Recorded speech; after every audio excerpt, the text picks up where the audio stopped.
સુરત મહાનગરપાલિકાના કમિશનરે પાંડેસરાના શ્રમિક વિસ્તારની ઓચિંતી મુલાકાત લઈ પ્રાથમિક સુવિધા સહિતની વાત કરી હતી.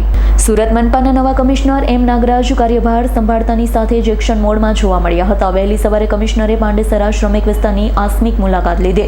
મનપા કમિશનર કોઈપણ પૂર્વ સૂચના વગર કમિશનર સીધા શ્રમિકોની વચ્ચે પહોંચ્યા, જ્યાં શ્રમિકો સાથે વાતચીત કરતા સ્થાનિકોએ કમિશનરને ખાસ કરી સ્વચ્છતા બાબતે રજૂઆત કરી હતી. સોસાયટી ઇન્ડસ્ટ્રીયલ વિસ્તાર હોવાથી ત્યાં નિયમિત અને સઘન સફાઈ થાય તેવી માંગણી કરવામાં આવી. રસ્તા પર નડતરરૂપ અને ગંદકી ફેલાવતા કંડર વાહનોને આરટીઓ સાથે સંકલન સાંધે તાત્કાલિક દૂર કરવાની સૂચના કમિશનરે આપી હતી.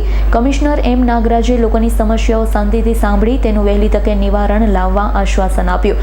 શહેરને સ્વચ્છ રાખવા માટે માત્ર તંત્ર જ નહીં પણ નાગરિકોનો સહયોગ પણ એટલો જ જરૂરી છે. સ્થાનિક રહેવાસીઓએ જણાવ્યું હતું કે આ પહેલા એવા કમિશનર જોયા છે જે જાતે શ્રમિક વિસ્તારમાં આવી અમારી સમસ્યા પૂછી રહ્યા છે. Bureau report S9 news Surat. અમારી તમામ માહિતીથી અપડેટ રહેવા માટે જોડાયેલા રહો S9 ન્યૂઝ સાથે.